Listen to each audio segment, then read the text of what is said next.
On Dia de los Muertos, the lonely rancher found a baby by his wife's grave, wearing her cross necklace. Welcome to another captivating story that will touch your heart and keep you on the edge of your seat until the very end. Before we dive into this emotional journey set in the Old West, take a moment to hit that subscribe button and join our storytelling family. Also, drop a comment letting us know where in the world you're listening from. I love to know which corners of the globe our stories reach. Your support means everything, and I promise this tale of loss, mystery, and unexpected redemption will be worth every minute. So settle in, perhaps grab a tissue, and let's begin this extraordinary journey together. The unforgiving sun beat down on Miguel Hernandez's weathered shoulders as he guided his horse across the dusty terrain of New Mexico Territory, 1885. 3 years had passed since he buried Carmen, his beloved wife of 15 years. Yet the pain remained as fresh as the day she'd drawn her last breath. Their ranch, once filled with laughter and dreams of children, now stood as silent as the vast desert surrounding it. Miguel dismounted with a grunt, his joints protesting after the long ride into town for supplies. At 42, he wasn't old, but grief had aged him beyond his years. His once coal-black hair now showed streaks of silver at the temples, and deep lines had etched themselves around his eyes. Tomorrow's Dia de los Muertos, he mumbled to himself as he unloaded the supplies, including the marigolds and candles he'd purchased for Carmen's altar. Though raised with the tradition, Miguel had never fully embraced the celebration until Carmen came into his life. Her passion for honoring ancestors had rekindled his connection to his heritage. As dusk approached, Miguel sat on the porch of his modest ranch house, nursing a glass of whiskey. The neighboring ranches were far enough away that he couldn't see their lights, just how he preferred it these days. The isolation suited his grief. "You'd hate what I've become, Carmen," he said to the darkening sky, his voice cracked with disuse, having spoken to no one but his horse and the occasional tradesman for days. "But I don't know how to be any different without you." Inside the house, Carmen's presence lingered in every corner. Her embroidered pillows still adorned the sofa. Her collection of painted pottery remained displayed on shelves he'd built for her wedding gift. Miguel had left everything untouched, as if expecting her to return any moment and scold him for moving her things. That night, as he prepared for bed, Miguel opened the drawer where he kept Carmen's most precious possession, a silver cross necklace passed down through generations of her family. He never wore it, couldn't bear to, but sometimes he would hold it, feeling the cool metal warm in his palm as he remembered how it had rested against her throat. "I'll bring this tomorrow," he promised the empty room. "I know how much it meant to you." Sleep came fitfully, as it always did. Miguel tossed and turned, haunted by dreams of Carmen. In one particularly vivid moment, he heard her voice calling his name, urgent and clear. He woke with a start, heart pounding, almost certain he'd heard her voice while awake, not just in his dreams. The first light of dawn found Miguel already dressed and preparing the offerings for Carmen's grave. He carefully packed the marigolds, candles, and her favorite foods, pan de muerto, tamales wrapped in corn husks, and sugar skulls decorated with colorful icing. He tucked the silver cross necklace into his shirt pocket, close to his heart. The ride to the small cemetery on the edge of his property was short. Miguel had insisted on burying Carmen there, unwilling to place her in the town cemetery among strangers. He wanted her near, even in death. As he approached, the rising sun cast long shadows across the grave markers. Miguel slowed his horse, sensing something unusual. There, beside Carmen's grave, was movement, something he couldn't quite make out in the golden morning light. His heart hammered against his ribs as he dismounted and cautiously approached. What he saw brought him to his knees. A wicker basket sat at the foot of Carmen's headstone. Inside, wrapped in a hand-embroidered blanket with patterns eerily similar to Carmen's work, lay a sleeping infant, no more than a few months old. and around the baby's tiny neck gleamed a silver cross, identical to the one in Miguel's pocket. Miguel's hands trembled as he reached toward the sleeping baby, half convinced it would vanish like a mirage. But his fingertips met warm, soft skin. The infant, a girl, he realized, stirred slightly but didn't wake. "Dios mío," he whispered, crossing himself instinctively. "How did you get here, little one?" His eyes darted around the cemetery and across the open landscape. No one in sight, no tracks except his own horses approaching the grave. It was as if the child had appeared from thin air. Miguel carefully lifted the basket and examined its contents. Beneath the baby lay a folded piece of paper. With one hand steadying the basket, he unfolded the note with the other. The message was brief, written in a flowing hand. "Her name is Esperanza. She needs a father. Carmen would have wanted this." No signature, no explanation of who had left the child or how they knew Carmen. Miguel read the note 3 times, searching for meaning between the sparse lines. Esperanza, he tested the name on his tongue. Hope, a cruel joke or a blessing? He wasn't sure. The baby opened her eyes then, deep brown eyes that reminded him painfully of Carmen's. She didn't cry, just regarded him solemnly, as if assessing whether he was worthy of her trust. Miguel touched the silver cross around the infant's neck, comparing it to the one in his pocket. They were identical, down to the small chip on the lower right arm of the cross. A flaw Carmen had often traced with her thumb during moments of worry. "This is impossible," he muttered, his mind racing through explanations. Had Carmen given her necklace to someone before she died? Had it been stolen? Could this child possibly be related to her in some way? As if sensing his distress, the baby began to fuss. The sound snapped Miguel back to the immediate situation. Whatever mystery surrounded this child, she needed care now. "Shh, pequeña," he soothed, awkwardly patting the basket. "Let's get you home, and then we'll figure this out." He abandoned his Dia de los Muertos preparations, carefully securing the basket to his saddle before mounting his horse. The ride back to the ranch was tense, every jolt of the horse making him fear for the infant's comfort. Once home, Miguel faced the reality of caring for a baby with no preparation. He fashioned a makeshift crib from a drawer lined with blankets and heated some cow's milk, diluting it as he vaguely remembered his sister doing for her children years ago. The baby accepted the milk hungrily from a dampened cloth, and Miguel felt an unexpected surge of accomplishment at this small success. "You need more than I can give you," he told her as she drifted back to sleep. "Tomorrow, I'll take you to town. There must be someone looking for you, someone who can explain this."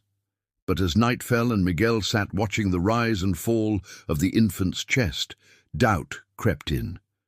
The note had been specific. Carmen would have wanted this. Who would know what Carmen wanted? And why bring the child to her grave on Dia de los Muertos of all days? He fingered the 2 identical crosses, now laid side by side on the table. The impossibility of it all made his head ache. "What am I supposed to do?"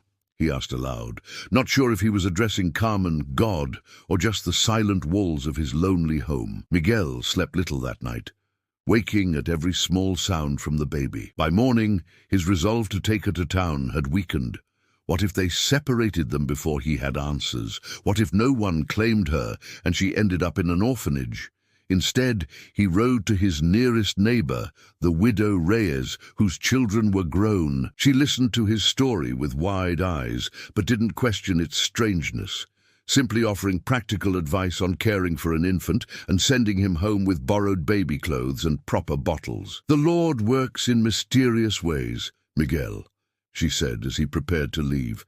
"Perhaps this is Carmen's way of giving you what you both always wanted."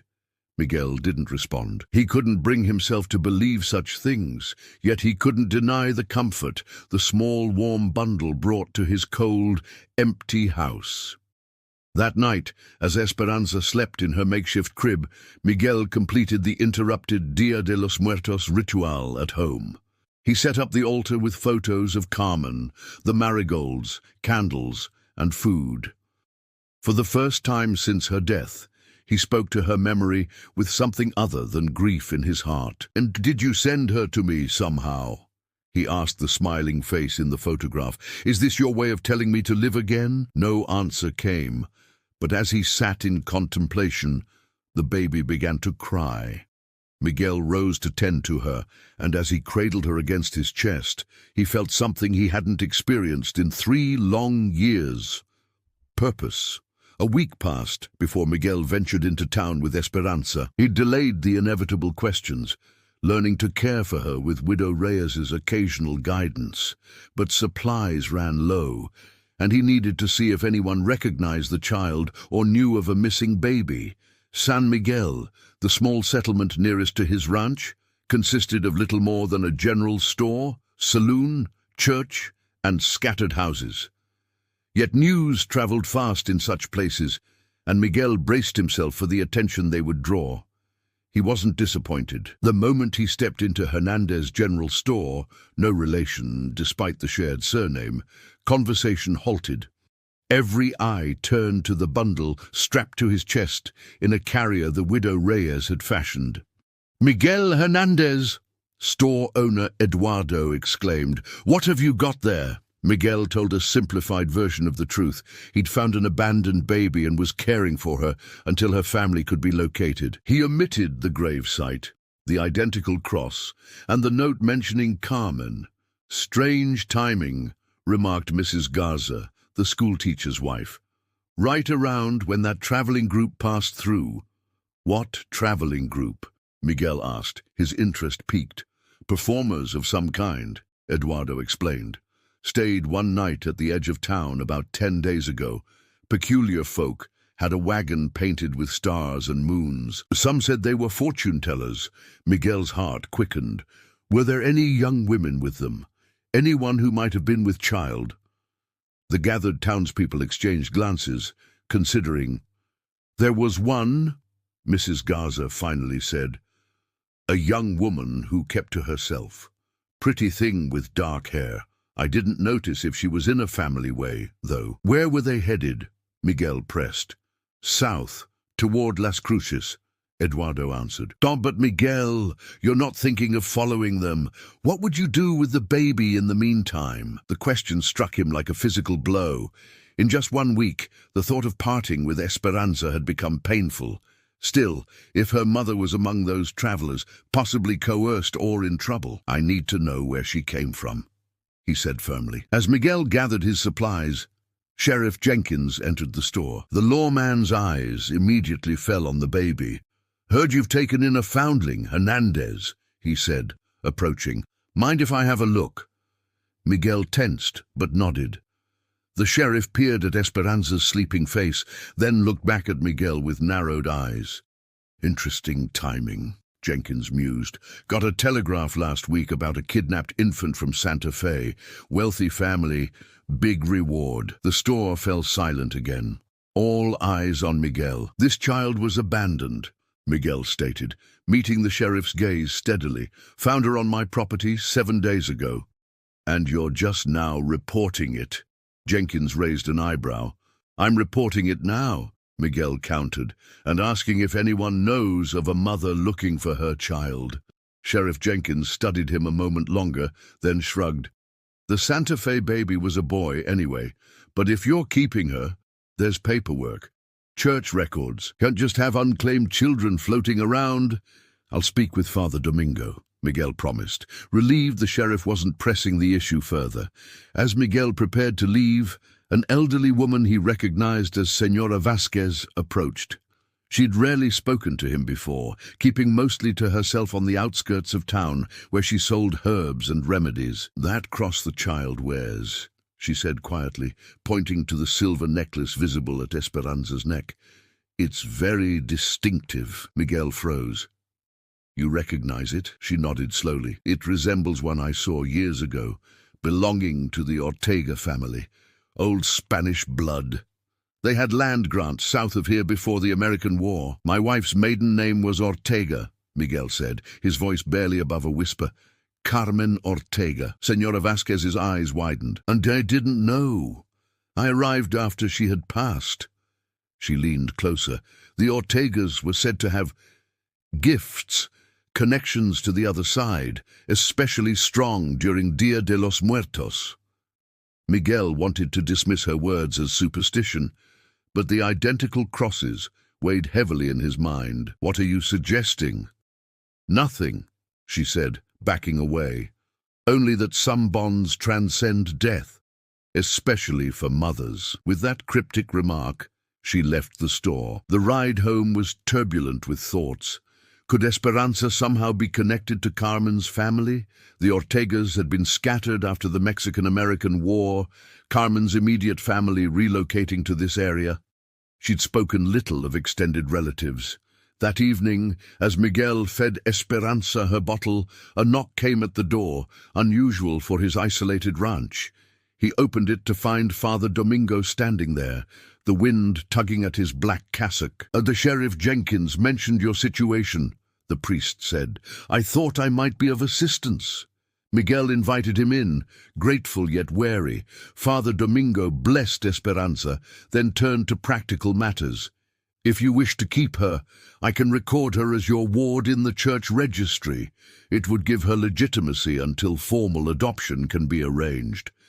I haven't decided that far ahead, Miguel admitted. The priest nodded thoughtfully. The Lord sometimes sends blessings in mysterious packages, Miguel. After losing Carmen, perhaps this is divine intervention or human intervention, Miguel countered. Someone left her at Carmen's grave with a note. Someone who knew my wife. Father Domingo's expression changed subtly. May I see this note? Miguel retrieved it, watching carefully as the priest read the few lines. Interesting, Father Domingo murmured. And you found her on Dia de los Muertos, at dawn. Yes, why? The priest handed back the note. In the old beliefs, dawn on Dia de los Muertos is when the veil between worlds is thinnest, when souls can reach across, Miguel sighed. Father, with respect, are you suggesting my dead wife sent me this child? I'm suggesting, Father Domingo said gently, that faith takes many forms. The church teaches us of miracles. Whatever brought this child to you, human messenger or divine intervention, perhaps the important question is not how she came, but why she's here. After the priest left, Miguel sat holding Esperanza, studying her features in the lamplight.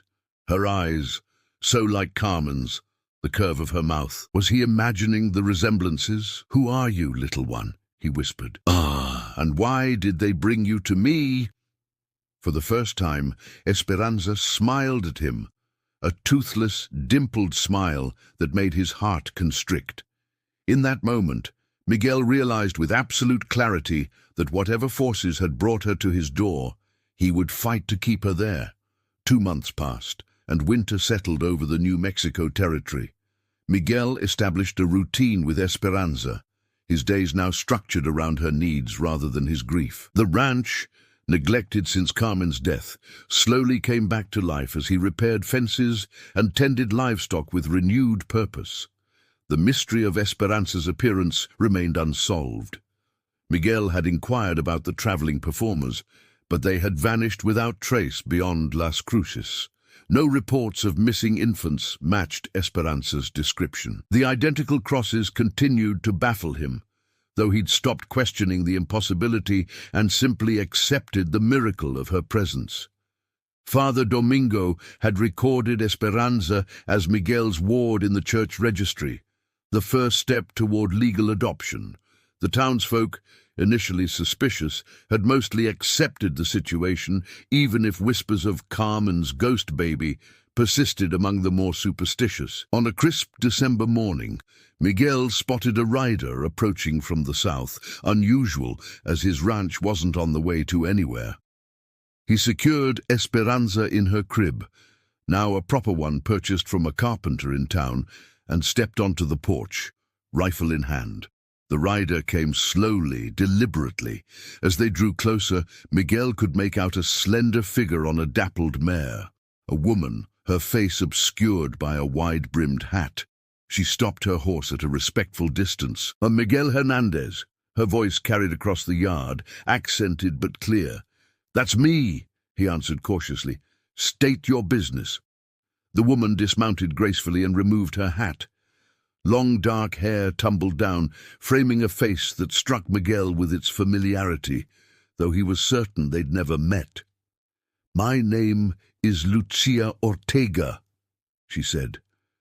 "Carmen was my cousin." Miguel's grip tightened on his rifle. "Carmen never mentioned you.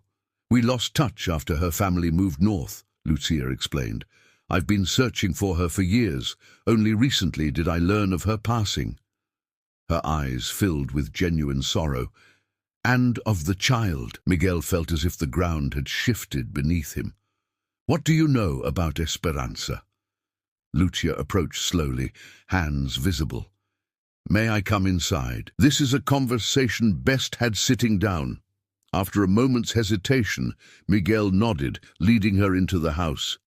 Lucia's eyes immediately found the crib where Esperanza napped. "She's beautiful," Lucia whispered, her voice catching. "May I?" Against his better judgment, Miguel allowed her to approach the sleeping infant. Lucia stood over the crib, tears streaming silently down her cheeks. "I should explain," she said finally, turning back to him. "The Ortega family has a complicated history, abilities that some might call unnatural." "Senora Vasquez mentioned something similar," Miguel said, "but Carmen never spoke of such things." "Carmen rejected that part of her heritage," Lucia replied. "She wanted a normal life with you, but the gift, or curse, depending on how you view it, runs strong in our bloodline." Miguel gestured for her to sit at the kitchen table. "Ah, what does this have to do with Esperanza?" Lucia took a deep breath. "Shortly before Carmen died, she wrote to me, one letter, after years of silence. She told me she was ill, that doctors gave her little time, and she told me about the child she could never have with you." Miguel felt a chill. "We tried for years," he acknowledged, "but it was her greatest sorrow. In our family," Lucia continued, "there's a belief, more than a belief, a practice that allows a dying woman to pass her essence to a new life, a ritual performed as death approaches." Miguel stood abruptly. "This is madness." "Is it?" Lucia challenged. "You found an infant at Carmen's grave on Dia de los Muertos, wearing her cross, a child who appeared impossible distances from any settlement, with no tracks leading to her placement, a baby with Carmen's eyes. Who left her there?" Miguel demanded. "Was it you?" Lucia shook her head. "I only learned of Carmen's death months after it happened. By then, the ritual would have already taken effect. I've been tracking rumors ever since, leading me here. You expect me to believe Carmen somehow, what, reincarnated herself? Created a child from beyond the grave?" Miguel's voice rose with disbelief. "Not reincarnation," Lucia corrected. "My continuation. Carmen's essence, her soul, if you will, finding a vessel preparing to enter this world, a baby about to be born to another woman somewhere. The ritual creates a connection, draws that child to where she belongs when the time is right." Miguel paced the small room, mind reeling. "This is impossible. Yet here she is," Lucia said simply, gesturing to the crib. "If what you're saying were true," Miguel argued, "who carried her? Who gave birth to her? Who physically brought her to the grave? The vessels, the birth mothers, are drawn to participate without fully understanding why," Lucia explained. "They feel compelled to deliver the child to its rightful place, then continue their journey unburdened. They rarely remember the details afterward." Miguel shook his head. "And you expect me to just accept this? That Esperanza is somehow Carmen reborn?" "Not Carmen reborn," Lucia insisted. "And a new soul, but one carrying Carmen's essence, her love for you. A gift she arranged before passing to ensure you wouldn't be alone." "Prove it," Miguel challenged. "If your family, prove you knew Carmen." Lucia reached into her pocket and withdrew a faded photograph. Carmen as a young woman before Miguel had met her, standing beside a teenage girl who was unmistakably a younger Lucia. This was taken the summer before her family moved north, Lucia said. Why, the last time we saw each other until when? Miguel pressed. Lucia hesitated. Until I visited her 3 days before she died. I came when I received her letter, but you were in town for supplies. She made me promise not to tell you about the ritual. She thought you wouldn't understand, that it might prevent you from accepting the gift when it came. Miguel sank back into his chair, remembering that final week of Carmen's life. There had been a day he'd gone for the doctor, returning to find Carmen strangely peaceful, as if she'd made her peace with dying. Had Lucia visited then? I don't know what to believe, he admitted. Believe what your heart tells you, Lucia said gently. When you look at Esperanza, what do you feel? Love, Miguel answered without hesitation. A connection I can't explain. Esperanza began to stir, her small cries drawing both adults to the crib. Miguel lifted her automatically, cradling her against his chest with practiced ease. I didn't come to take her, Lucia assured him, seeing the protective way he held the child. I came to confirm what I suspected and to help you understand. What happens now? Miguel asked. That's for you to decide, Lucia replied. Esperanza is yours, Miguel, Carmen's final gift to the man she loved more than life itself. She moved toward the door. I'll be in town for a few days if you have questions. After that, my path takes me elsewhere. Wait, Miguel called as she reached for the doorknob. The crosses. How are there two identical ones? Lucia smiled sadly. The original cross has been passed through generations of Ortega women. For the ritual to work, it must be duplicated exactly. One to remain with the departed, one to guide the new life home. After Lucia left, Miguel stood in the doorway watching her ride away. Esperanza warm against his chest. The explanation defied logic, challenged his understanding of life and death. Yet holding this child who had appeared so mysteriously, who had brought light back into his darkened world, he couldn't dismiss Lucia's words entirely. That night, he placed both silver crosses side by side on Carmen's altar. Is she really your gift? He asked the smiling photograph. Did you find a way to keep your promise that I wouldn't be alone? No voice answered. But as moonlight streamed through the window, it caught the crosses, making them shine like stars in the darkness. Spring came to the New Mexico territory, bringing new life to Miguel's ranch. Grass greened, calves frolicked in the pastures, and Esperanza, now nearly 8 months old, attempted her first wobbly steps. Miguel had transformed. The grief that once defined him had receded, not gone, but no longer all-consuming. He'd expanded the house, adding a proper bedroom for Esperanza with a window facing east, so morning sun would greet her. He spoke to her constantly in both English and Spanish, delighting in her babbling responses. Lucia had stayed in town longer than planned, visiting the ranch occasionally. Her presence had initially unsettled Miguel, but he'd come to appreciate her stories of Carmen's childhood, filling gaps in his knowledge of his wife's early life. Lucia never pressed the matter of Esperanza's origins again, simply accepting Miguel's gradual, unspoken acknowledgement that something inexplicable had occurred. On a warm May morning, Miguel saddled his horse with Esperanza, secured in a special carrier he'd designed. It was time for their monthly visit to Carmen's grave, a ritual he'd maintained since finding Esperanza there. The cemetery looked different now. He'd planted wildflowers around Carmen's headstone, and they bloomed in vibrant patches of color. Miguel settled Esperanza on a blanket beside the grave and began his usual one-sided conversation with Carmen, updating her on ranch happenings and Esperanza's development. She's strong-willed, like you, he told the headstone with a chuckle. Refuses to eat unless she holds the spoon herself. Makes quite a mess, but I can't help admiring her determination." Esperanza played contentedly with a wooden toy, occasionally looking up as if following the conversation. Miguel had noticed this habit before, her unusual attentiveness when he spoke to Carmen's memory. "I've been thinking about what Lucia said," Miguel continued, lowering his voice, though there was no one to overhear, "about you arranging for her to find me. I don't know if I believe it exactly as she described, but I do believe you found a way to send her to me. Somehow." He traced the engraved letters of Carmen's name on the stone. "The adoption papers are final. She's legally Esperanza Hernandez now. Father Domingo says it's the fastest he's ever seen such proceedings conclude. No one came forward to claim her. It's as if she truly was meant to be ours." Miguel paused, gathering courage for what he needed to say next.